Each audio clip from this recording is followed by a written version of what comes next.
मुंशी प्रेमचंद की लिखी कहानी स्वामिनी, जिसको लिया गया है मानसरोवर भाग 1 से। शिवदास ने भंडारे की कुंजी अपनी बहू रामप्यारी के सामने फेंक कर अपनी बूढ़ी आंखों में आंसू भर कर कहा, बहू, आज से गिरस्ती की देखभाल तुम्हारे ऊपर है।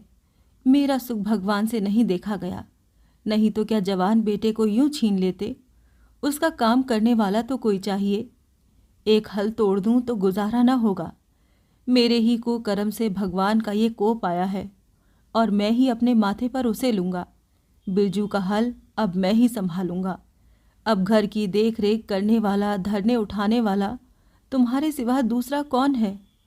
रो मत बेटा, भगवान की जो इच्छा थी वो हुआ और जो इच्छा होगी वो होगा। हमारा तुम्हारा क्या बस है। मेरे जीते जी तुम्हें कोई टेढ़ी आंख से देख भी न सकेगा। तुम किसी बात का सोच मत किया करो। बिरजू गया, पर मैं तो अभी बैठा ही हुआ हूँ। राम प्यारी और राम दुलारी दो सगी बहनें थीं। दोनों का विवाह मथुरा और बिरजू दो सगे भाइयों से हुआ। दोनों बहनें नहर की तरह ससुराल में भी प्रेम और आनंद से रहने लगीं। शिवदास को पेंशन मिली। दिन भर द्वार पर गपशप करते, भरा पूरा परिवार देखकर प्रसन्न होते और अधिकतर धर्म चर्चा में लगे रहते थे। लेकिन दैव गति से बड़ा लड़का बिरजू बीमार पड़ा और आज उसे मरे हुए 15 दिन बीत गए। आज क्रियाकर्म से फुर्सत मिली और शिवदास ने सच्चे कर्मवीर की भांति फिर जीवन संग्राम के लिए कमर कस ली। मन में उसे चाहे कितना ही दुख हुआ हो, उसे किसी ने रोते नहीं देखा। आज अपनी बहू को देखकर एक क्षण के लिए उसकी आंखें सजल हो गईं, लेकिन उसने मन को संभाला और रुद्ध कंठ से उसे दिलासा देने लगा। कदाचित उसने सोचा था, घर की स्वामिनी बनकर विधवा के आंसू पुछ जाएंगे, कम से कम उसे इतना कठिन परिश्रम न करना पड़ेगा। इसीलिए उसने भंडारे की कुंजी बहू के सामने फेंक दी थी। वैधव्य की व्यथा को स्वामित्व के गर्व से दबा देना चाहता था। राम प्यारी ने पुलकित कंठ से कहा, ये कैसे हो सकता है दादा कि तुम मेहनत मजूरी करो और मैं मालकिन बनकर बैठूं। काम धंधे में लगी रहूंगी तो मन बदला रहेगा। बैठे बैठे तो रोने के सिवाय और कुछ न होगा। शिवदास ने समझाया, बेटा, दैवगति में तो किसी का बस नहीं। रोने धोने से हलकानी के सिवा और क्या हाथ आएगा। घर में भी तो 20 काम हैं। कोई साधु संत आ जाए, कोई पाहुना ही आ जाए तो उनके सेवा सत्कार के लिए किसी को घर पर रहना ही पड़ेगा। बहू ने बहुत हीले किए, पर शिवदास ने एक न सुनी। शिवदास के बाहर चले जाने पर राम प्यारी ने कुंजी उठाई तो उसे मन में अपूर्व गौरव और उत्तरदायित्व का अनुभव हुआ। जरा देर के लिए पति वियोग का दुख उसे भूल गया। उसकी छोटी बहन और देवर दोनों काम करने गए हुए थे। शिवदास बाहर था। घर बिल्कुल खाली था। इस वक्त वो निश्चित होकर भंडारे को खोल सकती है। उसमें क्या क्या सामान है, क्या क्या विभूति है, ये देखने के लिए उसका मन लालायित हो उठा। इस घर में वो कभी ना आई थी। जब कभी किसी को कुछ देना या किसी से कुछ लेना होता था, तभी शिवदास आकर इस कोठरी को खोला करता था। फिर उसे बंद कर वो ताली अपनी कमर में रख लेता था। राम प्यारी कभी कभी द्वार की दरारों से भीतर झांकती थी, पर अंधेरे में कुछ दिखाई न देता। सारे घर के लिए ये कोठरी तिलिस्म या रहस्य था, जिसके विषय में भांति भांति की कल्पनाएं होती रहती थीं। आज राम प्यारी को वो रहस्य खोलकर देखने का अवसर मिल गया। उसने बाहर का द्वार बंद कर दिया कि कोई उसे भंडार खोलते न देख ले। नहीं सोचेगा बेजरूरत उसने क्यों खोला। तब आकर कांपते हुए हाथों से ताला खोला। उसकी छाती धड़क रही थी कि कोई द्वार न खटखटाने लगे। अंदर पांव रखा तो उसे कुछ उसी प्रकार का, लेकिन उससे कहीं तीव्र आनंद हुआ जो उसे अपने गहने कपड़े की पिटारी खोलने में होता था। मटकों में गुड़, शक्कर, गेहूं, जौ आदि चीज़ें रखी हुई थीं। एक किनारे बड़े बड़े बर्तन धरे थे, जो शादी ब्याह के अवसर पर निकाले जाते थे या मांगे दिए जाते थे। एक आले पर मालगुजारी की रसीदें और लेन देन के पुर्जे बंधे रखे थे। कोठरी में एक विभूति सी छाई थी, मानो लक्ष्मी अज्ञात रूप से विराज रही हों। उस विभूति की छाया में राम प्यारी आधे घंटे तक बैठी अपनी आत्मा को तृप्त करती रही। प्रति क्षण उसके हृदय पर ममत्व का नशा सा छाया जा रहा था। जब वो उस कोठरी से निकली, तो उसके मन के संस्कार बदल गए थे, मानो किसी ने उस पर मंत्र डाल दिया हो। उसी समय द्वार पर किसी ने आवाज दी। उसने तुरंत भंडारे का द्वार बंद किया और जाकर सदर दरवाजा खोल दिया। देखा तो पड़ोसिन झुनिया खड़ी है और 1 रुपया उधार मांग रही है। राम प्यारी ने रुखाई से कहा, अभी तो 1 पैसा घर में नहीं है जिज्जी, क्रियाक्रम में सब खर्च हो गया। झुनिया चकरा गई। चौधरी के घर में इस समय 1 रुपया भी नहीं है, ये विश्वास करने की बात न थी। जिसके यहाँ सैकड़ों का लेन देन है वो सब कुछ क्रियाक्रम में नहीं खर्च कर सकता। अगर शिवदास ने बहाना किया होता तो उसे आश्चर्य न होता। प्यारी तो अपने सरल स्वभाव के लिए गांव में मशहूर थी। अक्सर शिवदास की आंखें बचाकर पड़ोसियों को इच्छित वस्तुएं दे दिया करती थी। अभी कल ही उसने जानकी को सेर भर दूध दिया, यहाँ तक कि अपने गहने तक मांगे में दे देती थी।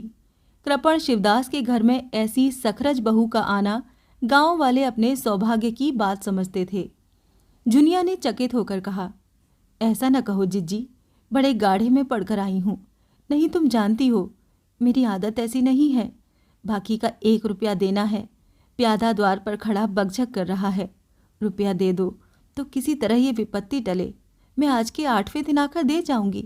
गांव में और कौन घर है जहां मांगने जाऊं। पर प्यारी टस से मस न हुई। उसके जाते ही प्यारी सांझ के लिए रसोई पानी का इंतजाम करने लगी। पहले चावल दाल बीनना अपार लगता था और रसोई में जाना तो सूली पर चढ़ने से कम न था। कुछ देर बहनों में झाँव झाँव होती, तब शिवदास आकर कहते, क्या आज रसोई न बनेगी? तो 2 में से 1 उठती और मोटे मोटे टिक्कर लगाकर रख देती, मानो बैलों का रातिब हो। आज प्यारी तन मन से रसोई के प्रबंध में लगी हुई है। अब वो घर की स्वामिनी है। तब उसने बाहर निकलकर देखा कितना कूड़ा करकट पड़ा हुआ है। बुढ़ऊ दिन भर मक्खी मारा करते हैं, इतना भी नहीं होता कि जरा झाड़ू ही लगा दें। अब क्या इनसे इतना भी ना होगा? द्वार चिकना होना चाहिए कि देखकर आदमी का मन प्रसन्न हो जाए, ये नहीं कि उपकाई आने लगे। अभी कह दूं तो तिनक उठे। अच्छा, ये मुन्नी नान से अलग क्यों खड़ी है? उसने मुन्नी के पास जाकर नान में झांका, दुर्गंध आ रही थी। ठीक, मालूम होता है महीनों से पानी ही नहीं बदला गया। इस तरह तो गाय रह चुकी, अपना पेट भर लिया और छुट्टी हुई, और किसी से क्या मतलब। हाँ, दूध सबको अच्छा लगता है। दादा द्वार पर बैठे चिलम पी रहे हैं, मगर इतना नहीं होता कि 4 घड़ा पानी नान में डाल दे। मजूर रखा है वो भी 3 कौड़ी का, खाने को 1.5 सेर, काम करते नानी मरती है। आ जाता है तो पूछती हूँ, नान में पानी क्यों नहीं बदला? रहना हो रहे, नहीं तो जाए। आदमी बहुत मिलेंगे, चारों ओर तो लोग मारे मारे फिर रहे हैं। आखिर उससे रहा न गया, घड़ा उठाकर पानी लाने चली। शिवदास ने पुकारा, पानी का क्या होगा बहू, इसमें तो भरा हुआ है। प्यारी ने कहा, नान का पानी सड़ गया है। मुन्नी भूसे में मुंह नहीं डालती, देखते नहीं हो, कोस भर पर खड़ी है। शिवदास मार्मिक भाव से मुस्कुराए और आकर बहू के हाथ से घड़ा ले लिया। कई महीने बीत गए। प्यारी के अधिकार में आते ही उस घर में जैसे बसंत आ गया। भीतर बाहर जहां देखिए किसी निपुण प्रबंधक के हस्त कौशल, सुविचार और सुरुचि के चिन्ह दिखते थे। प्यारी ने गृह यंत्र की ऐसी चाबी कस दी थी कि सभी पुर्जे ठीक ठाक चलने लगे थे। भोजन पहले से अच्छा मिलता है और समय पर मिलता है। दूध ज़्यादा होता है, घी ज़्यादा होता है और काम ज़्यादा होता है। प्यारी न खुद विश्राम लेती है, न दूसरों को विश्राम लेने देती है। घर में ऐसी बरकत आ गई है कि जो चीज़ मांगो घर ही में निकल आती है। आदमी से लेकर जानवर तक सभी स्वस्थ दिखाई देते हैं। अब वो पहले किसी दशा नहीं है कि कोई चिथड़े लपेटे घूम रहा है, किसी को गहने की धुन सवार है। हाँ, अगर कोई रुग्ण और चिंतित तथा मलिन वेश में है तो वो प्यारी है। फिर भी सारा घर उससे जलता है। यहाँ तक कि बूढ़े शिवदास भी कभी कभी उसकी बदगोई करते हैं। किसी को पहर रात रहे उठना अच्छा नहीं लगता। मेहनत से सभी जी चुराते हैं, फिर भी ये सब मानते हैं कि प्यारी ना हो तो घर का काम न चले। और तो और दोनों बहनों में भी अब उतना अपनापन नहीं। प्रातःकाल का समय था। दुलारी ने हाथों के कड़े लाकर प्यारी के सामने पटक दिए और घुनाई हुई बोली, लेकर इसे भी भंडारे में बंद कर दे। प्यारी ने कड़े उठा लिए और कोमल स्वर से कहा, कह तो दिया, हाथ में रुपए आने दे, बनवा दूंगी। अभी ऐसा घिस नहीं गया है कि आज ही उतार कर फेंक दिया जाए। दुलारी लड़ने को तैयार होकर आई थी। बोली, तेरे हाथ में काहे को कभी रुपए आएंगे और काहे को कड़े बनेंगे? जोड़ जोड़ कर रखने में मजा आता है ना? प्यारी ने हंसकर कहा, जोड़ जोड़ कर रखती हूँ तो तेरे ही लिए कि मेरे कोई और बैठा हुआ है कि मैं सबसे ज्यादा खा पहन लेती हूँ। मेरा आनंद कब का टूटा पड़ा है। दुलारी बोली, तुम न खाओ ना पहनो, जस तो पाती हो। यहाँ खाने पहनने के सिवाय और क्या है? देखो, मैं तुम्हारा हिसाब किताब नहीं जानती। मेरे कड़े आज बनने को भेज दो। प्यारी ने सरल विनोद के भाव से कहा। रुपए न हो तो कहाँ से लाऊं? दुलारी ने उद्दंडता के साथ कहा, मुझे इससे कोई मतलब नहीं, मैं तो कड़े चाहती हूं।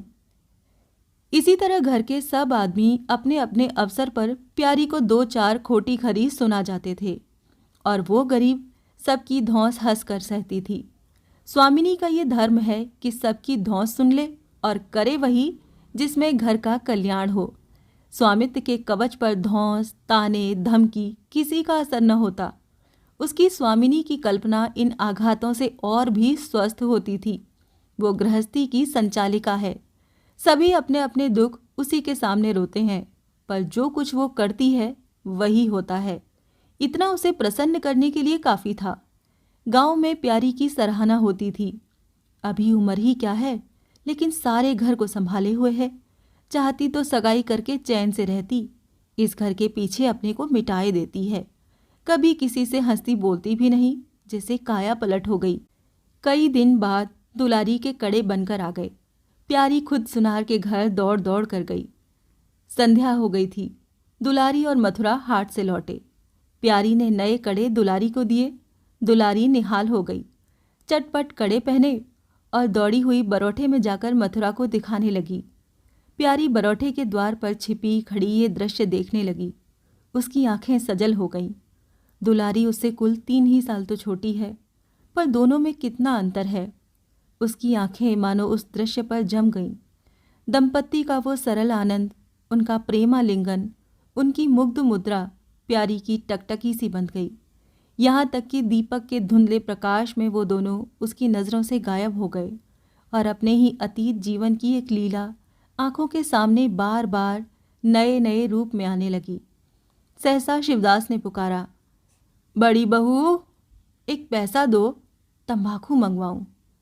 प्यारी की समाधि टूट गई। आंसू पोंछती हुई भंडारे में पैसा लेने चली गई। एक एक करके प्यारी के गहने उसके हाथ से निकलते जाते थे। वो चाहती थी मेरा घर गांव में सबसे संपन्न समझा जाए और इस महत्वाकांक्षा का मूल्य देना पड़ता था। कभी घर की मरम्मत के लिए और कभी बैलों की नई गोई खरीदने के लिए, कभी नातेदारों के व्यवहारों के लिए, कभी बीमारों की दवा दारू के लिए रुपए की ज़रूरत पड़ती रहती थी। और जब बहुत कतर ब्योत करने पर भी काम न चलता तो वो अपनी कोई न कोई चीज़ निकाल देती और चीज़ एक बार हाथ से निकल कर फिर न लौटती थी। वो चाहती तो इनमें से कितने ही खर्चों को टाल जाती, पर जहाँ इज्जत की बात आ पड़ती थी वो दिल खोल कर खर्च करती। अगर गांव में हेटी हो गई तो क्या बात रही, लोग उसी का नाम तो धरेंगे। दुलारी के पास भी गहने थे। 2-1 चीज़ें मथुरा के पास भी थीं, लेकिन प्यारी उनकी चीज़ें न छूती। उनके खाने पहनने के दिन हैं, वो इस जंजाल में क्यों फंसें? दुलारी को लड़का हुआ तो प्यारी ने धूम से जन्मोत्सव मनाने का प्रस्ताव किया। शिवदास ने विरोध किया। क्या फ़ायदा, जब भगवान की दया से सगाई ब्याह के दिन आएंगे तब धूमधाम कर लेना। प्यारी का हौसलों से भरा दिल भला क्यों मानता। बोली, कैसी बात कहते हो दादा, पहलौठे लड़के के लिए भी धूमधाम न हुई तो कब होगी? मन तो नहीं मानता, फिर दुनिया क्या कहेगी? नाम बड़े दर्शन थोड़े। मैं तुमसे कुछ नहीं मांगती, अपना सारा सरंजाम कर लूंगी। गहनों के माथे जाएगी और क्या? शिवदास ने चिंतित होकर कहा, इस तरह एक धागा भी न बचेगा। कितना समझाया बेटा, भाई भौजाई किसी के नहीं होते। अपने पास 2 चीज़ें रहेंगी तो सब मुंह जोहेंगे, नहीं कोई सीधे मुंह बात भी न करेगा। प्यारी ने ऐसा मुंह बनाया मानो वो ऐसी बूढ़ी बातें बहुत सुन चुकी है और बोली, जो अपने हैं वो भी ना पूछें तो भी अपने ही रहते हैं। मेरा धर्म मेरे साथ है, उनका धर्म उनके साथ है। मर जाऊंगी तो क्या छाती पर लाद कर ले जाऊंगी। धूमधाम से जन्मोत्सव मनाया गया। बरही के दिन सारी बिरादरी का भोज हुआ। लोग खा पी कर चले गए। प्यारी दिन भर की थकी मांदी आंगन में एक टाट का टुकड़ा बिछाकर कमर सीधी करने लगी। आंखें झपक गईं। मथुरा उसी वक्त घर में आया। नवजात पुत्र को देखने के लिए उसका चित्त व्याकुल हो रहा था। दुलारी सौर गृह से निकल चुकी थी। गर्भावस्था में उसकी देह क्षीण हो गई थी। मुंह भी उतर गया था, पर आज स्वस्थता की लालिमा मुख पर छाई हुई थी। सौर के संयम और पौष्टिक भोजन ने देह को चिकना कर दिया था। मथुरा उसे आंगन में देखते ही समीप आ गया और एक बार प्यारी की ओर ताक कर उसके निद्रा मग्न होने पर निश्चय करके उसने शिशु को गोद में ले लिया और उसका मुंह चूमने लगा। आहट पाकर प्यारी की आंखें खुल गईं, पर उसने नींद का बहाना किया और अध खुली आंखों से ये आनंद क्रीड़ा देखने लगी। माता और पिता दोनों बारी बारी से बालक को चूमते, गले लगाते और उसके मुख को निहारते थे। कितना स्वर्गीय आनंद था। प्यारी की त्रसित लालसा एक क्षण के लिए स्वामिनी को भूल गई। जैसे लगाम से मुखबद्ध, बोझ से लदा हुआ, हाँकने वाले के चाबुक से पीड़ित, दौड़ते दौड़ते बेदम तुरंग हिनहिनाने की आवाज़ सुनकर कनौतियाँ खड़ी कर लेता है और परिस्थिति को भूलकर एक दबी हुई हिनहिनाहट से उसका जवाब देता है। कुछ वही दशा प्यारी की हुई। उसका मातृत्व जो पिंजरे में बंद, मूक, निश्चेष्ट पड़ा हुआ था, समीप से आने वाली मातृत्व की चहकार सुनकर जैसे जाग पड़ा और चिंताओं के उस पिंजरे से निकलने के लिए पंख फड़फड़ाने लगा। मथुरा ने कहा, ये मेरा लड़का है। दुलारी ने बालक को गोद में चिपटा कर कहा, हाँ क्यों नहीं, तुम्ही ने तो 9 महीने पेट में रखा है। सांसत तो मेरी हुई, बाप कहलाने के लिए तुम कूद पड़े। मेरा लड़का ना होता तो मेरी सूरत का क्यों होता? चेहरा मोहरा रंग रूप सब मेरा हिस्सा है कि नहीं? इससे क्या होता है? बीज बनिए के घर से आता है, खेत किसान का होता है, उपज बनिए की नहीं होती, किसान की होती है। बातों में तुमसे कोई न जीतेगा। मेरा लड़का बड़ा हो जाएगा तो मैं द्वार पर बैठकर मज़े से हुक्का पिया करूँगा। मेरा लड़का लिखेगा, पढ़ेगा, कोई बड़ा हुद्दा पाएगा। तुम्हारी तरह दिन भर बैल के पीछे न चलेगा। मालकिन से कहना कल एक पालना बनवा दें। अब बहुत सवेरे न उठा करना और छाती फाड़कर काम भी न करना। मथुरा बोला, ये महारानी जीने देंगी? मुझे तो बेचारी पर दया आती है। उसके कौन बैठा हुआ है, हम ही लोगों के लिए मरती है। भैया होते तो अब तक 2-3 बच्चों की माँ हो गई होती। प्यारी के कंठ में आंसुओं का ऐसा वेग उठा कि उसे रोकने में सारी देह कांप गई। अपना वंचित जीवन उसे मरुस्थल सा लगा, जिसकी सूखी रेत पर वो हरा भरा बाग लगाने की निष्फल चेष्टा कर रही थी। कुछ दिनों के बाद शिवदास भी मर गया। उधर दुलारी के 2 बच्चे और हुए। वो भी अधिकतर बच्चों के लालन पालन में व्यस्त रहने लगी। खेती का काम मजदूरों पर आ पड़ा। मथुरा मजदूर तो अच्छा था, संचालक अच्छा न था। उसे स्वतंत्र रूप से काम लेने का कभी अवसर न मिला। खुद पहले भाई की निगरानी में काम करता रहा, बाद को बाप की निगरानी में काम करने लगा। खेती का तार भी न जानता था। वही मजूर उसके यहाँ टिकते थे जो मेहनत नहीं खुशामद करने में कुशल होते थे। इसीलिए प्यारी को अब दिन में 2-4 चक्कर हार के भी लगाना पड़ता। कहने को वो अब भी मालकिन थी, पर वास्तव में घर भर की सेविका थी। मजूर भी उससे त्योरियां बदलते। जमींदार का प्यादा भी उसी पर धौंस जमाता। भोजन में भी किफ़ायत करनी पड़ती। लड़कों को तो जितनी बार मांगे उतनी बार कुछ न कुछ चाहिए। दुलारी तो लड़कौरी थी, उसे भरपूर भोजन चाहिए। मथुरा घर का सरदार था, उसके इस अधिकार को कौन छीन सकता था? मजूर भला क्यों रियायत करने लगे थे? सारी कसर प्यारी पर निकलती थी। वही एक फालतू चीज़ थी। अगर आधा पेट खाए तो किसी को हानि न हो सकती थी। 30 वर्ष की अवस्था में उसके बाल पक गए, कमर झुक गई, आंखों की जोत कम हो गई, मगर वो प्रसन्न थी। स्वामित्व का गौरव इन सारे जख्मों पर मरहम का काम करता था।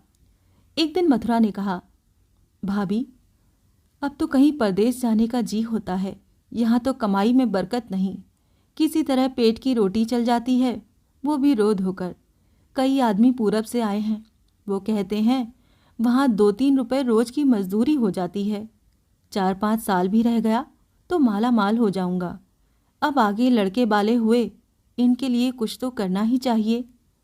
दुलारी ने समर्थन किया। हाथ में 4 पैसे होंगे, लड़कों को पढ़ाएंगे लिखाएंगे, हमारी तो किसी तरह कट गई, लड़कों को तो आदमी बनाना है। प्यारी ये प्रस्ताव सुनकर अवाक रह गई, उनका मुंह ताकने लगी। इसके पहले इस तरह की बातचीत कभी न हुई थी। ये धुन कैसे सवार हो गई? उसे संदेह हुआ, शायद मेरे कारण ये भावना उत्पन्न हुई। बोली, मैं तो जाने को न कहूँगी, आगे जैसी इच्छा हो। लड़कों को पढ़ाने लिखाने के लिए तो यहाँ भी मदरसा है, फिर क्या नित्य यही दिन बने रहेंगे? 2-3 साल भी खेती बन गई तो सब कुछ हो जाएगा। मथुरा, इतने दिन खेती करते हो गए भाभी, जब अब तक न बनी तो अब क्या बन जाएगी? इस तरह तो एक दिन चल देंगे, मन की मन ही में रह जाएगी। फिर अब पौरुख भी तो थक रहा है, ये खेती कौन संभालेगा? लड़कों को मैं चक्की में जोत कर उनकी जिंदगी नहीं खराब करना चाहता। प्यारी ने आंखों में आंसू लाकर कहा, भैया, घर पर जब तक आधी मिले सारी के लिए न धावना चाहिए। अगर मेरी ओर से कोई बात हो तो अपना घर बार अपने हाथ में करो, मुझे एक टुकड़ा दे देना, पड़ी रहूंगी। मथुरा आर्द्र कंठ होकर बोला, भाभी, ये तुम क्या कहती हो? तुम्हारे ही संभाले ये घर अब तक चला है, नहीं तो रसातल में चला गया होता। इस गिरस्ती के पीछे तुमने अपने को मिट्टी में मिला दिया, अपनी देह घुला डाली। मैं अंधा नहीं हूँ, सब कुछ समझता हूँ। हम लोगों को जाने दो, भगवान ने चाहा तो घर फिर संभल जाएगा। तुम्हारे लिए हम बराबर खर्च वरच भेजते रहेंगे। प्यारी ने कहा, जो ऐसा ही है तो तुम चले जाओ, बाल बच्चों को कहाँ कहाँ बांधे फिरोगे? दुलारी बोली, ये कैसे हो सकता है बहन? यहाँ देहात में लड़के क्या पढ़ेंगे लिखेंगे? बच्चों के बिना इनका जी भी वहाँ न लगेगा। दौड़ दौड़ कर घर आएंगे और सारी कमाई रेल खा जाएगी। परदेश में अकेले जितना खर्चा होगा उतने में तो सारा घर आराम से रहेगा। प्यारी बोली, तो मैं भी यहाँ रहकर क्या करूँगी? मुझे भी लेते चलो। दुलारी उसे साथ ले चलने को तैयार न थी। कुछ दिन जीवन का आनंद उठाना चाहती थी। अगर परदेश में भी ये बंधन रहा तो जाने से फायदा ही क्या? बोली, बहन, तुम चलती तो बात ही क्या थी, लेकिन फिर यहाँ का कारोबार तो चौपट हो जाएगा। तुम तो कुछ न कुछ देखभाल करती ही रहोगी। प्रस्थान की तिथि के एक दिन पहले ही राम प्यारी ने रात भर जागकर हलवा और पूड़ियाँ पकाईं। जब से इस घर में आई, कभी एक दिन के लिए अकेले रहने का अवसर नहीं आया। दोनों बहनें सदा साथ रहीं। आज उस भयंकर अवसर को सामने आते देखकर प्यारी का दिल बैठा जाता था। वो देखती थी, मथुरा प्रसन्न है, बाल वृंद यात्रा के आनंद में खाना पीना तक भूले हुए हैं, तो उसके जी में आता वो भी इसी भांति निर्द्वंद रहे, मोह और ममता को पैरों से कुचल डाले। किंतु वो ममता जिस खादल को खा पी कर पली थी, उसे अपने सामने से हटाए जाते देखकर क्षुब्ध होने से न रुकती थी। दुलारी तो इस तरह निश्चिंत होकर बैठी थी मानो कोई मेला देखने जा रही है। नई नई चीज़ों को देखने, नई दुनिया में विचरने की उत्सुकता ने उसे क्रिया शून्य सा कर दिया था। प्यारी के सिरे सारे प्रबंध का भार था। धोबी के घर से सब कपड़े आए हैं या नहीं, कौन कौन से बर्तन साथ जाएंगे, सफ़र खर्च के लिए कितने रुपए की ज़रूरत होगी। एक बच्चे को खांसी आ रही थी, दूसरे को कई दिन से दस्त आ रहे थे। उन दोनों की औषधियों को पीसना, कूटना आदि सैकड़ों ही काम व्यस्त किए हुए थे। लड़कोरी न होकर भी वो बच्चों के लालन पोषण में दुलारी से कुशल थी। देखो, बच्चों को बहुत मारना पीटना मत, मारने से बच्चे ज़िद्दी या बेहया हो जाते हैं। बच्चों के साथ आदमी को बच्चा बन जाना पड़ता है। जो तुम चाहो कि हम आराम से पड़े रहें और बच्चे चुपचाप बैठे रहें, हाथ पैर ना हिलाएं, तो ये हो नहीं सकता। बच्चे तो स्वभाव के चंचल होते हैं, उन्हें किसी न किसी काम में फंसाए रखो। धेले का खिलौना 1000 घुड़कियों से बढ़कर होता है। दुलारी उन उपदेशों को इस तरह बेमन होकर सुनती थी मानो कोई सनक कर बक रहा हो। विदाई का दिन प्यारी के लिए परीक्षा का दिन था। उसके जी में आता था कहीं चली जाए, जिसमें वो दृश्य देखना न पड़े। घड़ी भर में ये घर सूना हो जाएगा। वो दिन भर घर में अकेली पड़ी रहेगी, किससे हंसेगी बोलेगी, ये सोचकर उसका हृदय कांप जाता था। ज्यों-ज्यों समय निकट आता था, उसकी वृत्तियां शिथिल होती जाती थीं। वो कोई काम करते करते जैसे खो जाती थी और अपलक नेत्रों से किसी वस्तु को ताकने लगती। कभी अवसर पाकर एकांत में जाकर थोड़ा सा रो आती थी। मन को समझा रही थी, ये लोग अपने होते तो क्या इस तरह चले जाते?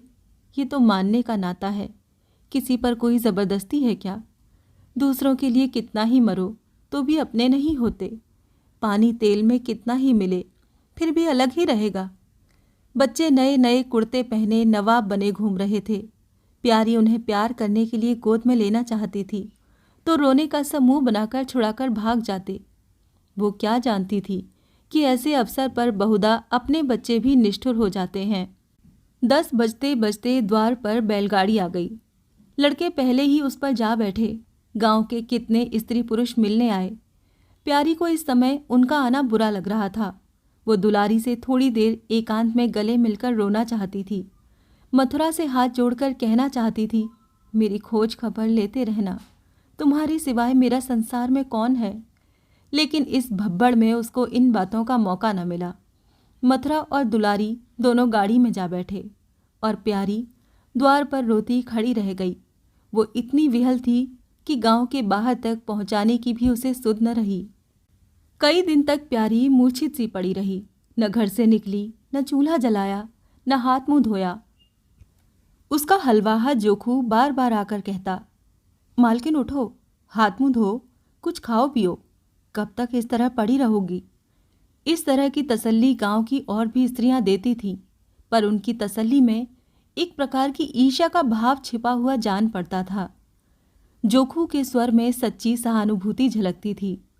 जोखू कामचोर, बातूनी और नशेबाज था। प्यारी उसे बराबर डांटती रहती थी। 2-1 बार उसे निकाल भी चुकी थी, पर मथुरा के आग्रह से फिर रख लिया था। आज भी जोखू की सहानुभूति भरी बातें सुनकर प्यारी झुंझलाती, ये काम करने क्यों नहीं जाता, यहाँ मेरे पीछे क्यों पड़ा हुआ है। मगर उसे झिड़क देने को जी न चाहता था। उसे उस समय सहानुभूति की भूख थी। फल कांटेदार वृक्ष से भी मिले तो क्या उन्हें छोड़ दिया जाता है। धीरे धीरे क्षोभ का वेग कम हुआ। जीवन के व्यापार होने लगे। अब खेती का सारा भार प्यारी पर था। लोगों ने सलाह दी, एक हल तोड़ दो और खेतों को उठा दो, पर प्यारी का गर्व यूं ढोल बजाकर अपनी पराजय स्वीकार करना न था। सारे काम पूर्ववत चलने लगे। उधर मथुरा के चिट्ठी पत्री न भेजने से उसके अभिमान को और भी उत्तेजना मिली। वो समझता है मैं उसके आसरे बैठी हूँ, उसकी चिट्ठी भेजने से मुझे कोई निधि न मिल जाती। उसे अगर मेरी चिंता नहीं है तो मैं कब उसकी परवाह करती हूँ। घर में तो अब विशेष काम रहा नहीं। प्यारी सारे दिन खेती बाड़ी के कामों में लगी रहती। तरबूजे बोए थे, वो खूब फले और खूब बिके। पहले सारा दूध घर में खर्च हो जाता था, अब बिकने लगा। प्यारी की मनोवृत्तियों में भी एक विचित्र परिवर्तन आ गया। वो अब साफ कपड़े पहनती, मांग चोटी की ओर से भी उतनी उदासी न थी। आभूषणों में भी रुचि हुई। रुपए हाथ में आते ही उसने अपने गिरवी गहने छुड़ाए और भोजन भी संयम से करने लगी। सागर पहले खेतों को सींच कर खुद खाली हो जाता था, अब निकास की नालियां बंद हो गई थीं। सागर में पानी जमा होने लगा और उसमें हल्की हल्की लहरें भी थीं। खिले हुए कमल भी थे। एक दिन जोखू हार से लौटा तो अंधेरा हो गया था। प्यारी ने पूछा, अब तक वहां क्या करता रहा? जोखू ने कहा, 4 क्यारियां बच रही थीं। मैंने सोचा 10 मोट और खींच दूं, कल का झंझट कौन रखे। जोखू अब कुछ दिनों से काम में मन लगाने लगा था। जब तक मालिक उसके सिर पर सवार रहते थे वो हीले हवाले करता था। अब सब कुछ उसके हाथ में था। प्यारी सारे दिन हार में थोड़ी ही रह सकती थी, इसीलिए अब उसमें जिम्मेदारी आ गई थी। प्यारी ने लोटे का पानी रखते हुए कहा, अच्छा हाथ मुंह धो डालो, आदमी जान रखकर काम करता है, हाय हाय करने से कुछ नहीं होता। खेत आज न होते कल होते, क्या जल्दी थी। जोखू ने समझा प्यारी बिगड़ रही है। उसने तो अपनी समझ में कारगुजारी की थी और समझा था तारीफ होगी, यहाँ आलोचना हुई। चिढ़कर बोला, मालकिन, दाहिने बाएं दोनों ओर चलती हो, जो बात नहीं समझती हो उसमें क्यों कूदती हो? कल के लिए तो उचवा के खेत पड़े सूख रहे हैं। आज बड़ी मुश्किल से कुआं खाली हुआ था। सवेरे में पहुंचता तो कोई और आकर न छेंक लेता, फिर अठवारे तक राह देखनी पड़ती। तब तक तो सारी ऊख विदा हो जाती। प्यारी उसकी सरलता पर हंसकर बोली, अरे तो मैं तुझे कुछ कह थोड़ी रही हूँ पागल। मैं तो कहती हूँ कि जान रख कर काम कर, कहीं बीमार पड़ गया तो लेने के देने पड़ जाएंगे। जोखू, कौन बीमार पड़ जाएगा? मैं 20 साल में कभी सिर तक तो दुखा नहीं, आगे की नहीं जानता। कहो रात भर काम करता रहूं। मैं क्या जानूं? तुम ही अंतरे दिन बैठे रहते थे और पूछा जाता था तो कहते थे ज्वर आ गया था, पेट में दर्द था। जोखू झेंपता हुआ बोला, वो बातें तब थीं जब मालिक लोग चाहते थे कि इसे पीस डालें। अब तो जानता हूं कि मेरे ही माथे है। मैं न करूंगा तो सब चौपट हो जाएगा। क्यों, मैं क्या देखभाल नहीं करती? तुम बहुत करोगी, 2 बेर चली जाओगी। सारे दिन तुम वहां बैठी तो नहीं रह सकती। प्यारी को उसके निष्कपट व्यवहार ने मुग्ध कर दिया। बोली, तो इतनी रात गए चूल्हा जलाओगे? कोई सगाई क्यों नहीं कर लेते? जोखू ने मुंह धोते हुए कहा, तुम भी खूब कहती हो मालकिन। अपने पेट भर को तो होता नहीं, सगाई कर लूं।